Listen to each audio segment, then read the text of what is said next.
It's a quarter of a century since Rwanda was torn apart by a campaign of genocide that killed at least 800,000 people.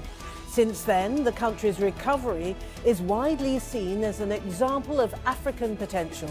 But how much freedom do people there have? And are Rwandans paying a price for peace? This is Inside Story.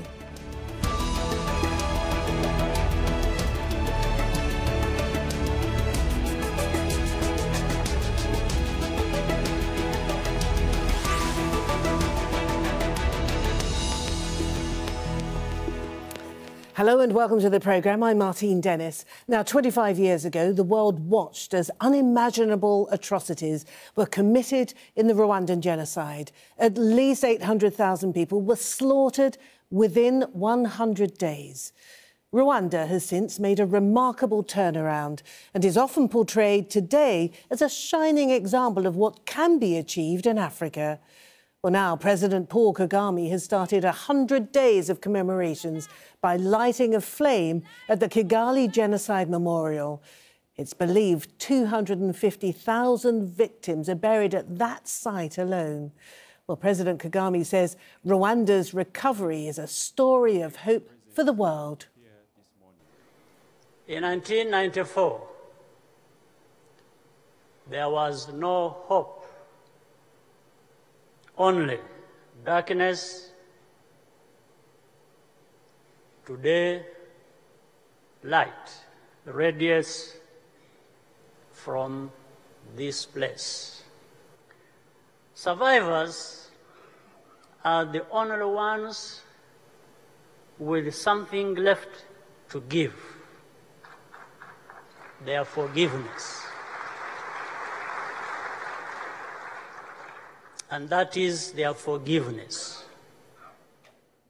Well, since the genocide, Rwanda has emerged as a model for economic development. It has one of Africa's strongest economies, growing by more than 7% every year since 2000.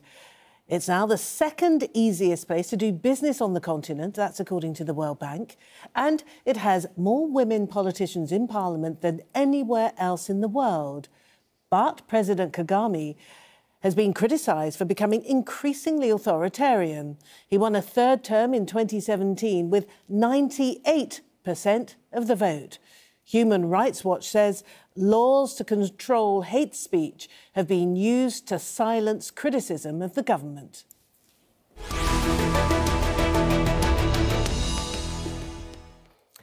All right, let's introduce our guests now. We have Rene Mugenzi, who is a genocide survivor. He fled Rwanda in 1997 and is chairman of the Global Campaign for Rwandans' Human Rights. And we're not revealing his location for safety reasons. From Kampala in Uganda, we have Andrew Mwenda, who is a member of the Presidential Advisory Committee of President Kagame. In London, we have Phil Clark, an assistant professor specialising in African politics at SOAS, the School of Oriental and African Studies at the University of London. Thank you all, gentlemen, for joining me today. Can I start with you, Rene? We're not disclosing your location for your own security. Give us an idea of what has happened to you since you survived the genocide. You've obviously arrived in the UK. Why do we have to keep your location secret? Yes. In 2011, the UK Security Service has discovered assassination plot against myself. And so they had to, to take some measure for my security, yes. That assassination was organized by the Rwandan government because of my human rights activism. Right. Thank you for that. So that's why I have to be very careful about my location. OK. Yes. Let's put this now to Andrew in Kampala. Now, this is an accusation that is levelled pretty regularly at the government of Paul Kagame, and that is that they relentlessly pursue dissidents, even crossing international boundaries. The security forces in places as far afield as South Africa and Sweden have alerted people of their suspicions. Why is that? But I think that the enemies of President Kagame and the current government in Rwanda have been very successful at branding the government of Rwanda as murderers. I can tell you this. if the government of Rwanda feels that its security is threatened, just like the government of the United States would feel that its security is threatened by Osama bin Laden, of course they will cross international borders to get a terrorist and kill them. All governments in the world do that. In that case, the government of Rwanda would not be any different from other governments. So Patrick Karegeya in South Africa, General Kayumba Nyamwasa, who has been shot 3 times, not dead. Seth Sendashonga, who was shot dead in Nairobi, a Hutu politician, and the journalist Charles Ingabire, who was shot in Kampala in 2011 and died. Were these all people who were plotting against the government of Paul Kagame? For example, I don't think we have any evidence whatsoever that it is the government of Rwanda that killed the people you have mentioned. But there is one evidence we have. There is an academic called Gerald Prunier, who wrote a book called Africa's World War. And in that book, he says he was personally working with Seth Sendashonga in mobilizing arms, recruiting an army to invade Rwanda. If the government of Rwanda therefore killed Seth Sendashonga because he was organizing terrorist activities against the country, that I think would be a justified action. OK. Coming to you, Phil. Now, a few countries in the world divide international opinion as much as Rwanda. On the one hand, it is the miracle of rebirth after the horrors of 1994. And on the other hand, it is an increasingly authoritarian regime who will stop at nothing to quell dissent both at home and abroad. I mean, I think one of the reasons opinion on Rwanda is extremely divided is that the country itself is extremely complex. On the one hand, you have a country that has recovered remarkably well since 1994, where we see a level of reconciliation between Tutsi and Hutu inside the country. We see a socioeconomic development program that has cut across the ethnic divide. These are enormous strides that this country has made since the genocide. But at the same time, we also see, I think, some very worrying tendencies of a very controlling state. There are some significant problems at the level of national politics, big questions about democracy, whether Kagame will in fact ever leave the presidency now that he has changed the constitution to enable him to stay in power until 2034. All of this is happening at the same time. Some enormous positives, but some very worrying trends as well. And Rene, coming back to you as a Rwandan who feels too intimidated to go back home, presumably, do you not look at these wonderful achievements made by your country under the tutelage of Paul Kagame and the RPF government, your wonderful economic growth, a great deal of reconciliation that has been widely lauded around the world? I mean, Paul Kagame has really made some amazing achievements for your country. No,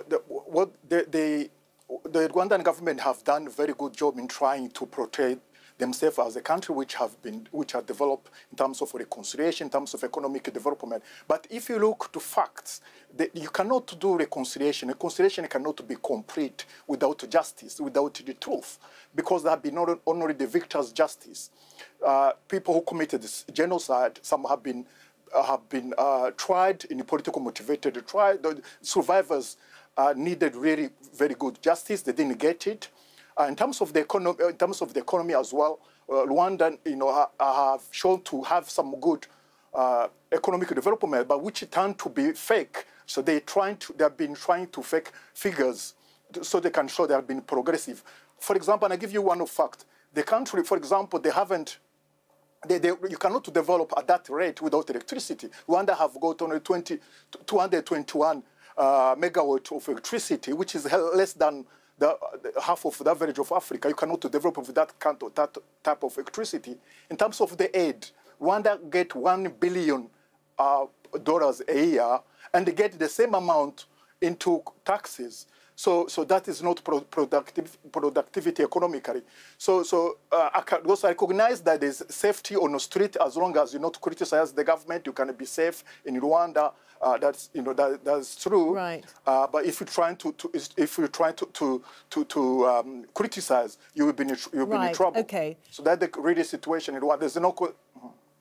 All right. So Andrew, yes, I said there was no reconciliation. There's no economic development. All right. I'll come back to you, Rene. Andrew, the kinds of things that have been expressed by Rene are often repeated about the government of Paul Kagame. Can you understand why there is such concern about what appears to be an alarming path that is being trodden by those supporting Paul Kagame? Do you understand why victories at the polls of 98% provoke a certain amount of alarm internationally? Please remember that we need to understand Rwanda in its context. I want, first of all, answer Dr. Phil Clark.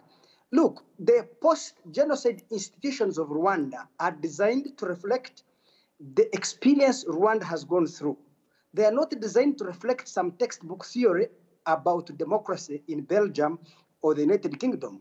They respond to a very specific historical and social events inside Rwanda. And even the practices of the government reflect that reality. You see, the taste of the pudding is in the eating. If you look at the rate of economic change in Rwanda, the level of social harmony in that country, just yesterday, 25 years ago, father killed son, husband killed wife, wife killed daughter, neighbor killed neighbor, friend killed friend. I can tell you people, it is difficult to find any country in the world where a society disintegrated at that level of social cohesion and within a blink of an eye, it has been reconstituted. So Andrew, I hear what... It is very clear, therefore, that Rwanda has been successful in large part because it has adopted policies, institutions, processes and procedures that are relevant to her experience. Yes. Andrew, so therefore, are you, to follow your argument then, logically then, we shouldn't even be expecting Rwanda at this stage, 25 years on, to be a pluralistic democratic society. Is that what you're suggesting? I'm suggesting that Rwanda cannot be a pluralist democratic society on the lines with institutions, practices and procedures of the United Kingdom or of the United States. Rwanda's democracy reflects a very specific reality. I'll give you an example. There was 9/11 in the United States. If you go and look at the institutions and procedures of passing through an airport in the United States, really, if you remove the context of 9/11, you may think this is a Stalinist or Hitlerite regime.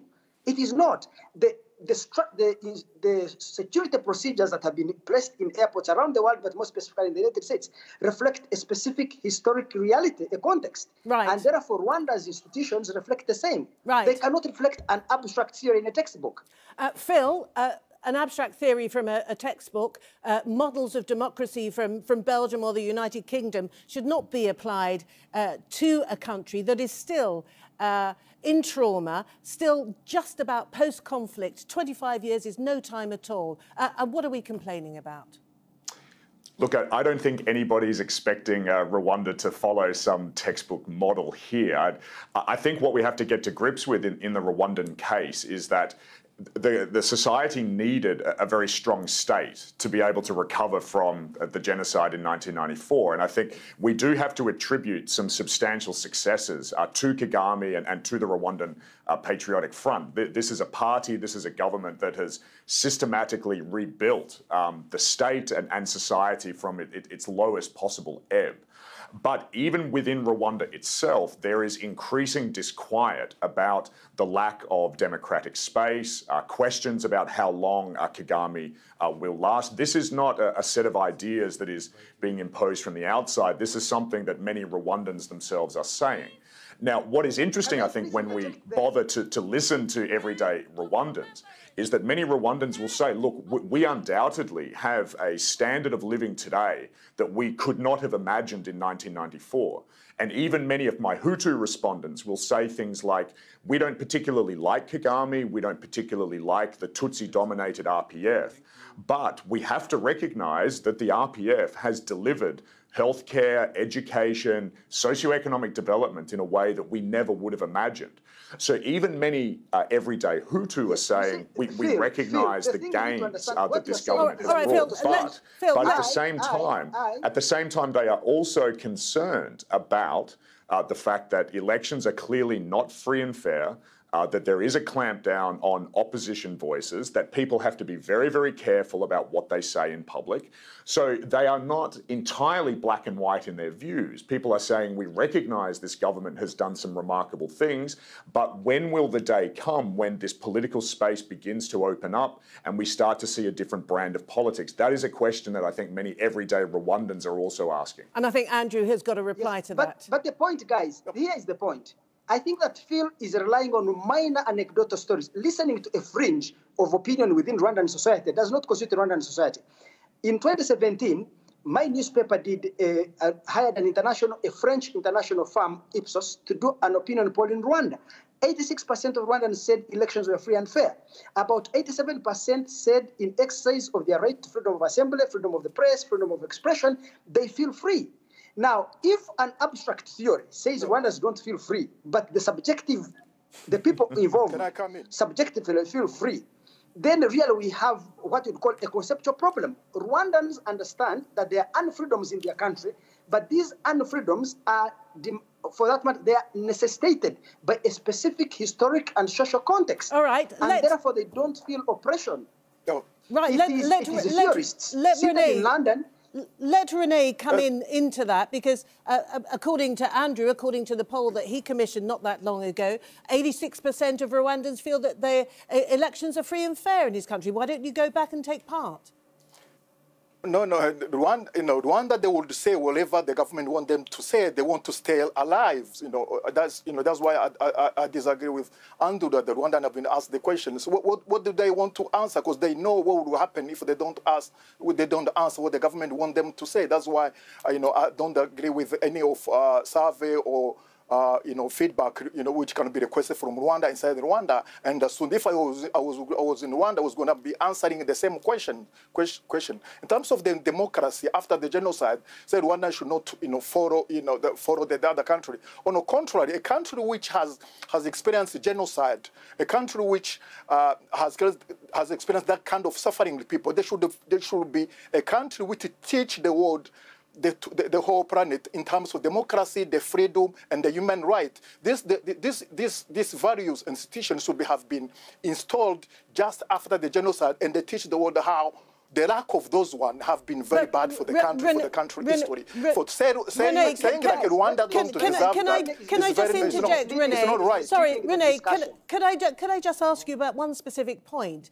One of the main missions of Paul Kagame seems to have been to almost transcend tribe. I think you'll agree that would have been absolutely vital for any country to recover from what it went through. So that seems to have been achieved. Do you agree that he has managed to achieve a kind of amazing amount of reconciliation between the two major tribes of Rwanda?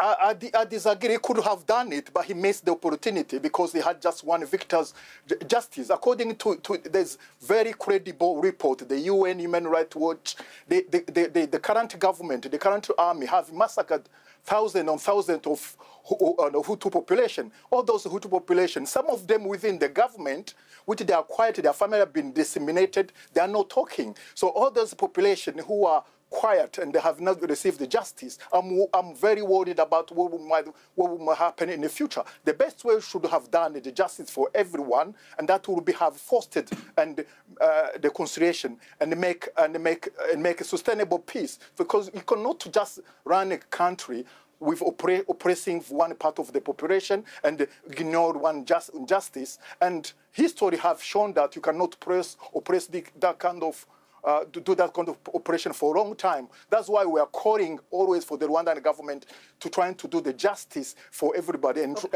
do the really democracy and freedom. Let Andrew come back. Andrew. Practice. Yes, let us leave theory and come to practice. Rene is saying that Rwandans are afraid to speak against their government. In the same opinion poll, 66% of Rwandans said their economic situation had not improved over the previous year. About 70% of the Rwandans said that if somebody was arrested by the police, some powerful person can easily come and get them released. The poll was very critical of certain aspects of the conduct of the police. And government of Rwanda was not happy with these responses, but the Rwandans were able to say so. So it's not true that Rwandans feel intimidated and therefore fake. All right, okay. Andrew, wrong information to pollsters. But guys, let me answer the second point. You see, democracy is a journey. It is not an event. We need to understand where is Rwanda coming from, where has it reached, and where it is going. And this is to Phil Clark. That country, if you went to Rwanda in 1997, the government largely relied on repression in order to consolidate power. Increasingly, as the state has consolidated, the Rwandan state has moved away from repression, increasingly towards social service provision. That's why you see economic growth. Let me jump in. You've made that point. I get your point. I want to move you on, though, specifically to where you are. You're in Kampala, in the Ugandan capital. What's going on between Rwanda and Uganda? The border is closed in part. Some people are talking about the possibility of there being war between Museveni in Kampala, who's effectively the godfather of the RPF in Rwanda. What's gone wrong? Is this Paul Kagame's paranoia? Well, I think that Rwanda and Uganda may be suffering what you would call structural stress, in the sense that I get the sense that perhaps the rise of Rwanda instills fear in Uganda, and Uganda may see in the rise of Rwanda a threat to her security or a threat to her position as a regional hegemon, military hegemon. And therefore, Uganda and Rwanda are going through what you call strategic competition. All right, Phil, what do you make of the current situation between Uganda and Rwanda? Structural stress or structural repositioning? Strategic competition, according to Andrew. Or is this, because at the heart of this dispute is apparently the position of so-called dissidents, Kigali dissidents, and Museveni not handing them over? Look, this in many ways, Martine, goes back to your very first question about some of these Rwandan figures in the diaspora and in the rest of the region who are in fact mobilizing against the Kagame regime. You mentioned the likes of Karegeya and Kayumba. Karegeya has now been killed. Kayumba is still alive. But these are actors who are actively wanting to overthrow the Kagame regime in Kigali and have been very explicit about saying so. Part of the current antagonism between Rwanda and Uganda is Rwanda's accusation that both the Burundian and the Ugandan governments are actively supporting Kagame's and Kigali's enemies in the wider region. So I think when we talk about the difficulties in this region at the moment, the tendency in the international press is to say that Rwanda is the main generator of all of these problems. I think we need to have a much more honest and open discussion about the role that many of Rwanda's neighbours are also playing in the deliberate destabilisation of the country. Right. Specifically in the case of Uganda, one thing that has been very clear in the last 10 or 15 years is that Museveni has always wanted to play this almost patronising role towards Kagame. He's wanted to claim ownership over the remarkable recovery that Rwanda has made. But over time, I think what Rwanda has also done is to unveil the problems that are taking place in Uganda, especially in socioeconomic terms. And so Uganda, I think, over time has become incredibly jealous of the stability, of the peace and the development that Rwanda has enjoyed. And so we are now seeing, I think, Uganda doing its utmost to try to destabilise the situation inside Rwanda. So we really need a regional dialogue about what's going on. Let me jump in, because we have run out of time. I want to give the last word to you, Rene. Have you heard anything today, and please be brief, have you heard anything today in our discussion that would persuade you to go back home to Rwanda and take part in the political landscape there? Unfortunately, no. Rwanda is increasingly becoming an oppressive regime, suppressing all decent voice. So there's no place, somebody who needs freedom can go and thrive. And because people have been, even recently, two opposition activists have been killed the last 2 months, and others have been disappearing. So that is not a country which democratically, in terms of human rights, is thriving. All right. Thank you very much indeed. All three of you, thank you so much. Rene Mugenzi talking to us from an undisclosed location. Andrew Mwenda talking to us from the Ugandan capital, Kampala. And, of course, Phil Clark talking to us from London. Thank you all very much indeed. Now, If you want to see the programme again, you can go to the website aljazeera.com. Should you want more discussion, you can go to our Facebook page. That's facebook.com/AJ Inside Story. There's always the Twitter sphere as well. Our handle is @AJ Inside Story. I'm @Martine Dennis. Thank you very much indeed for watching, and see you again soon.